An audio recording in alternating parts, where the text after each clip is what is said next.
once I found out I had the record, I tied the record, I was trying to go again, but I got shut down. Welcome to the Verdin Sports Show. I'm your host, Jacob Verdin. We're here in Tiger Stadium once again. We got one more game left on the season. LSU just demolished Georgia State, had their fourth total game this year, scoring over 50-plus points. Jayden Daniels extends his Heisman campaign. You saw earlier today Bo Nix with 6 touchdowns, right? Jayden went ahead and noted it, came into his performance here against Georgia State today, threw for 6 touchdowns, ran for 2 touchdowns, got the 8-piece, tied Joe Burrow's school record of 8 touchdowns, wanted to break it with 9, got pulled, but still phenomenal performance here. And you just got to wonder, when are the Heisman voters going to give him his credit? When is he going to be favored? When is he going to take home this trophy and give LSU their 3rd overall Heisman? 2 in the past 4 years, which would be phenomenal here for LSU. But let's dive a little more deeper into the stats here quickly. Jayden Daniels, 96 yards on the ground. You saw Caleb Jackson get active. Another demolishing hit. That young man's hard to get down. He'll be very exciting to see play here for the next couple of years. He'll be leading that charge in the running back room. Going to a different positional group, wide receiver room, everybody balled. Yeah, you've been seeing Brian Thomas and Malik Neighbors go crazy all over defenses all season long, but another receiver joined the party tonight in terms of 100 yards per game. Kyron Lacy.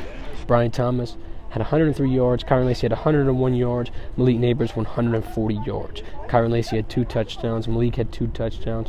Brian got himself in the end zone as well. Brian also got himself a 1,000-yard receiving yard season. So shout out to Brian Thomas Jr. Going into the year, we thought BTJ had a great year, had a potential to break through and make his name known across college football. And boy, did he emerge this season. He's looked just as good as 8 at times.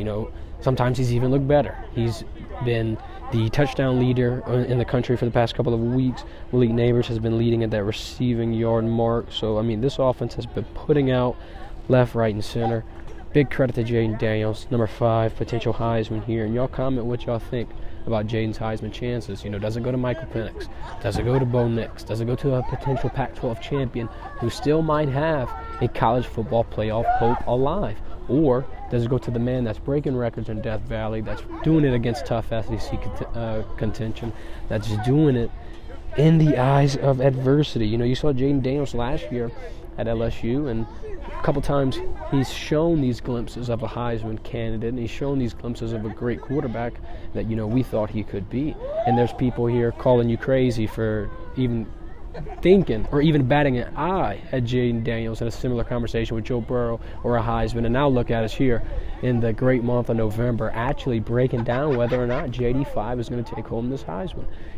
We've gone through plenty of stages, we've gone through plenty of conversations, and we've gone through plenty of moments, but no moment has felt more real than right now in terms of Jayden Daniels actually potentially seizing this moment.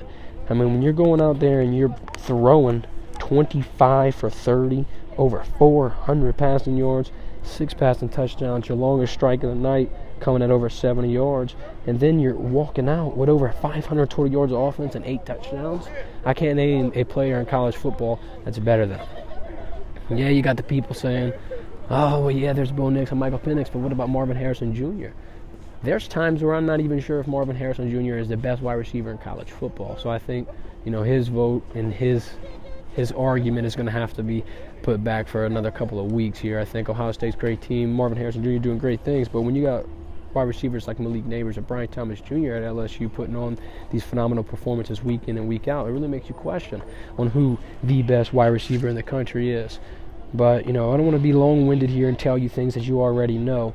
All I want to do is just let all y'all know, one more game left. Texas A&M, 11 o'clock start this Saturday. Kind of rough, I know, not ideal.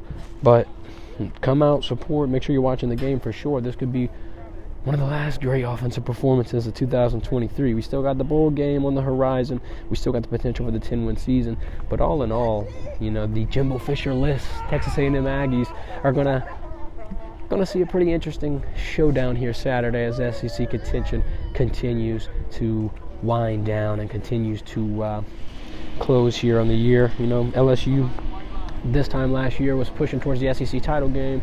Before the A&M game, we kind of got punch in the face last year, but we're here to right those wrongs. We're walking in with a chip on our shoulder. Texas A&M is in a little bit of a weird position. You get to see Max Johnson here potentially come back and play in Death Valley. So you got a lot of interesting storylines here. Last time A&M walked in to Tiger Stadium, they left with an L. So hopefully this week's going to be a lot more of the same. Thanks for watching. This has been the Verdin Verdict. I'm your host, Jacob Verdin. Hit that subscribe button. Follow us for more college football news, videos, pictures, whatever you like, we got it. Thanks for watching.